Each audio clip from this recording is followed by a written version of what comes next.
Thanks for staying tuned.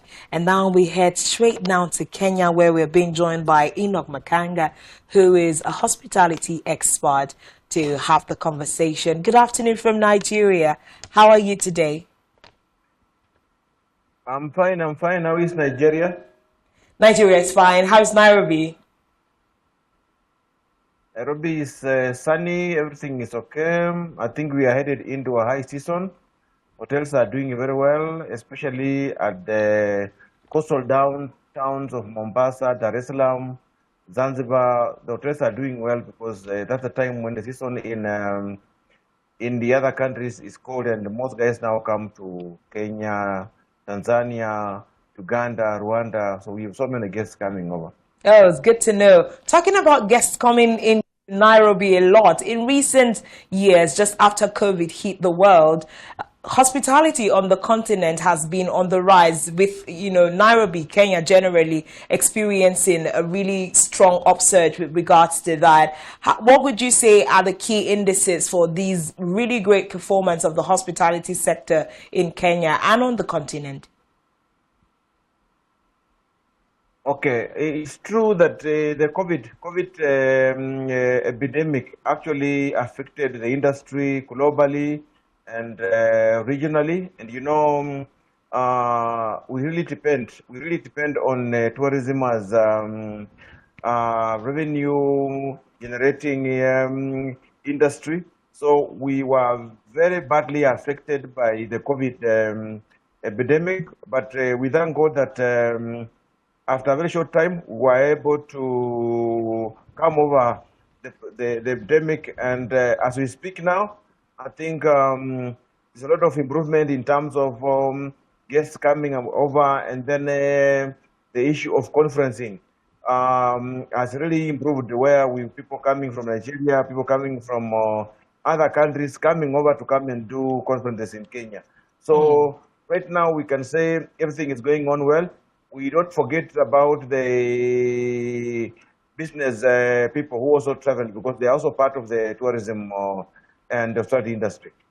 How is this affecting? What kind of pressure is infrastructural developments coming under, in Kenya, as it were? Like you cited, we have a lot of conferences coming that way. People are having to pass through the city onward to other parts of the world and other parts of the continent. How is infrastructure faring in the face of this hike? Okay, people have changed after the COVID. I think so many hotel owners had to think outside the box.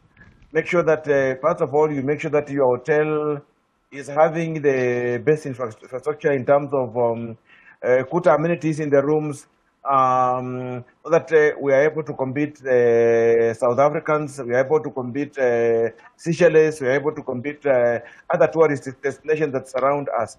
So hotels have really improved on what we can call serious investment in the hotel industry, and people like the Marriott Group have come here, Radisson have come here, and they've already done serious improvement as far as hospitality infrastructure is concerned.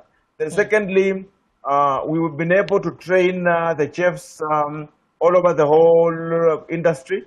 I've been involved in that, where we've given them more the food safety guidelines as far as hospitality is concerned, so that any guest who's coming is able to make sure that he has the right cuisine, well done, properly prepared, where they buy the food, how they store the food, and how the food is prepared before it comes on the table.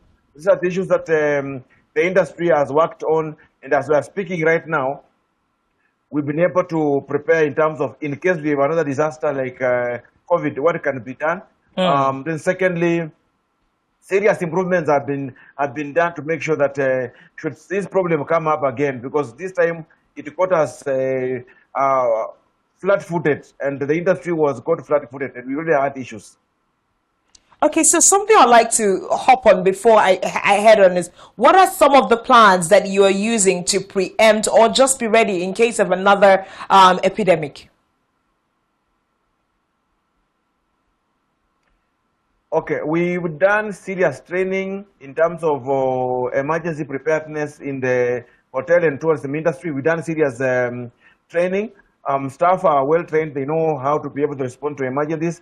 That is the first one. Second one, the government. The government has really played a very serious role in making sure that they have put in place serious support to ensure that at the end of the day, we are able to get the right things for the right time.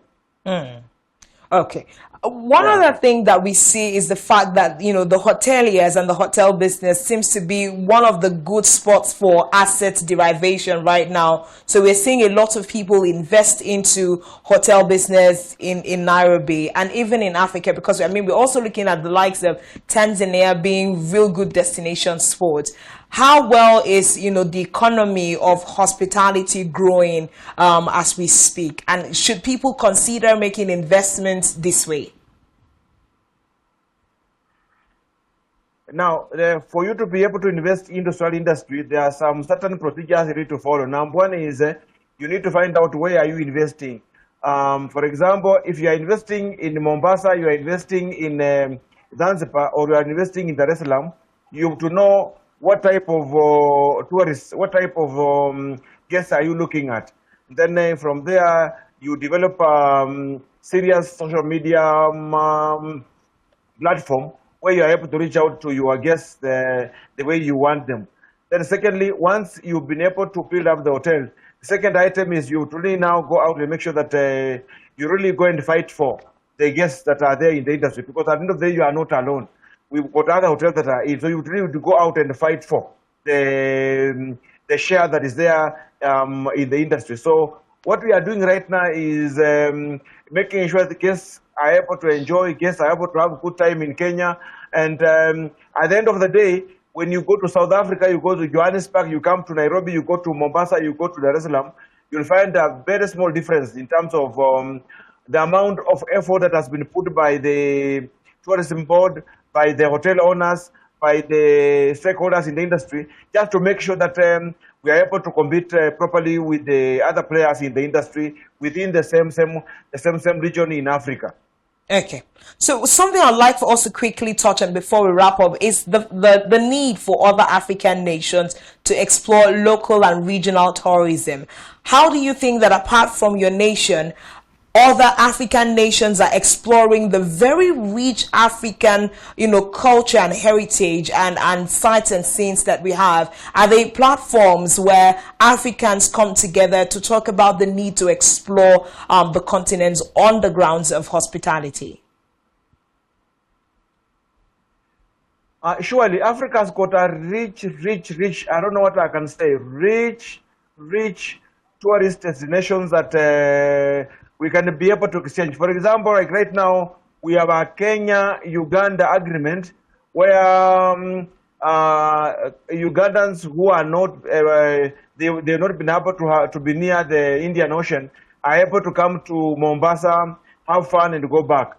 And then on the other side, the Kenyans in Kenya can be able to go to Uganda, see the gorillas, which are not here in Kenya, and can go to Queen Elizabeth, can go to Zimbabwe. So second type of arrangements where we can be able to exchange programs, I think is being encouraged by the Ministry of Tourism in the countries that are neighboring each other. So what we can say is that I think Africa is in a position to be able to, on its own, be able to promote domestic tourism, and we can be able to go to Dar es Salaam, we can be able to go to Tanzania, Zimbabwe, South Africa, and then South Africans can also be able to come here, and West Africans can also be able to come here. We can also come to West Africa, and at the end of the day, we are able to make sure that we survive on our own, so that even if the tourists don't come from other international countries, we are able to survive on our own because of domestic tourism. So that's working very well for Kenya, Tanzania, and Uganda. Okay. So just as a wrap, how is technology and insecurity both in place? How are they affecting the emergence and the sustainability of the sector? Technology and insecurity. We are having a lot of coups and issues around the continent. Exactly. There's a lot of improvement as far as technology is concerned, and we've tried as much as possible to bring in as much technology as possible in the third industry. And as we are speaking right now, the old Vasco da Gama way of opening doors using the key is no longer there. Right now, most hotels are using electronic keys. Then you as a hotel owner, you don't have to be in the hotel to see what is happening.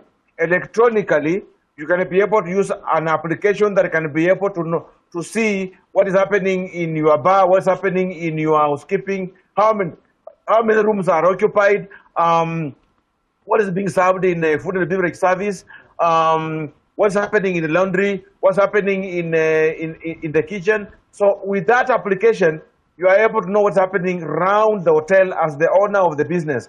So a lot of things are happening as far as technology is concerned. And it has really assisted so many hotel owners. Instead of you being there watching what the staff are doing, you can be able to watch the bottom line, the results, just from an application from your phone. And you are able to move on. Okay. All right, then. Thank you so much, Enoch Makanga, who is a hospitality expert on the continent based in Nairobi, Kenya. Thank you so much for coming on Spotlight Africa this afternoon. Thank you so much. We want to welcome Nigerians to come over. Some good stuff to be seen at the coast in Mombasa, in Dar es Salaam, in Uganda, Jinja, a lot of things. And we are also planning to come over and see what is good in Nigeria. Apart from Boko Haram, what is good there? What can there's a lot of good and there's a lot of tourism sites in Nigeria also. We do hope that you find some time to come around. Thank you so much for your time. Of course, that's been the conversation on hospitality. Apart from selling our bad stories and our bad end, it's actually time that we leverage on our rich heritage and culture to tell the true stories of Africans living in Africa. For example, Makwanga just called out Nigeria, but we do have great things about a country. We believe and we continue to move on. But that's all we can talk about in Spotlight Africa this afternoon. This has been brought to you by Spectrum Television. I am Uyai MM. Do enjoy the rest of your day.